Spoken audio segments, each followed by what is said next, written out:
Jimalo. Munonzani papa. Yozi Jimmy Jimalo. Oya tsinzika Jimmy. Nerapa Jimmy.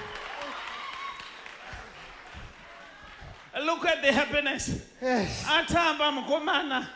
Kushikira denga ravhurika. Mari wandiona nasi. Nyanza kodzana. Anditotembi. Kuti ndasangana nomuprofita nasi. Wabva kupi? Ndikubva kuSouth Africa ndikaenda kuMozambique. KuSouth Africa uchenda kuMozambique. Yebo baba. kuMozambique ndokumba. Ndokumba baba. Can I do some serious stuff here?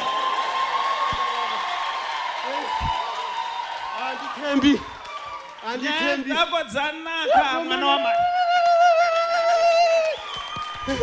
Nokuti ndiri kuoneswa ini pamashure pane rufu rwakakuvhiringidza. Hey profita zvanditambudza pamusha pangu apa nomirapo. Nokuti inini muna match mamuri muna match. Yebo baba. Mwana akashaika. Ndinotenda profita. I know 1 year 4 months. Yebo profita. Can I do some serious stuff here?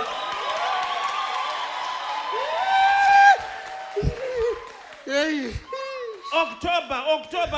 Ndio shemene profit. Ndinoneswa mai vacho vakafa. Ndakatenda baba ndatenda. Vachingorwara nemudumbu. Nemudumbu profit. Jehovah nyaya dzako. Ndatambudzika profit. Nasi kwatari mwezuva. Hey. Ndatambudzika profit. Watambudzika. Ndatambudzika profit. Ndazina Jehovah. Chivhure ramangwana rako. Ndatenda baba. Wakatambudzika pakakwana. Ndatenda baba. Vane zvidhafu pamberi pako. Ndatenda baba.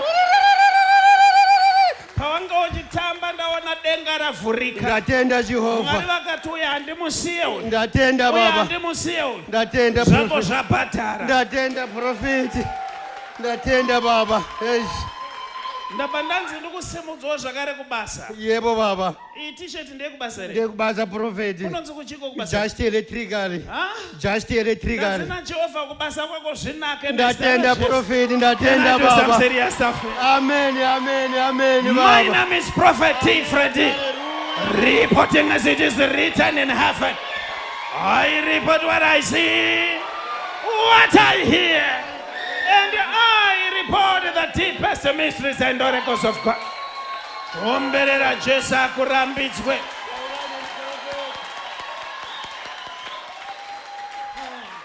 Iro gore rino riri kupera paine zvidhafu zvawakachengeterwa naJehovha. Kunewe sanga ine zvakasunga zvasunungurwa nezita raJesu.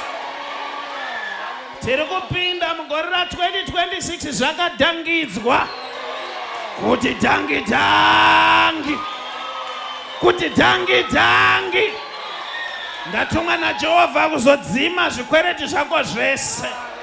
Zva2025 utange gore on a higher level. Pagore ratiri kupinda uchawana double. Uri kuzowana double. Uri kutanga uine more fire manoma Africa. Poverty is not your portion. Urombo is not your portion. Ndati uchawana double. Somebody shout double. Double, double. Double, double. Yeah, my God is good. Oh. Yeah, my God is good. Oh. Yeah, my God is good. Oh. Yeah, my God is good. Oh. Yeah, my God is good. Oh. Everything oh double double. Your man no double double. Finance oh double double. Everything oh double double.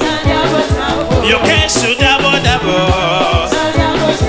Come on everybody, come on. Double. Take it as high as you want it. Come on, come on. Double, double, double, double, double, double, double, double, double, double, double, double, double, double. Goodness yenimesi we iriyo amana tiburet badamutumwa ukones. Goodness and Mercy Ministries with Prophet T. Freddy presents Spiritual Spectacles Crossover Night. Yauya Spiritual Spectacles Crossover Night. Wednesday, 31 December. Kubana 9 p.m. kushuka mangwana kwayedza. Isibuyile Spiritual Spectacles Crossover Night. NgoLwesithathu, 31 December, 9 p.m. kuze kuse. Iphungwe. Venue, Kona High Glen Road and Mshiabande Road, Glenora B, Harare, Zimbabwe. Pakona pa High Glen Road na Mshiabande Road, Glenora B, Harare, Zimbabwe. Contact numbers idzindo number zenare. Shayeleni ucingo kunombolo lezi ezilandelayo +263 712 528 094 +263 778 059 270. Prophet T. Freddy vanoti hazvibvumidzwe kuti paitike chinhu chisina kumbobvira chakaprofitwa.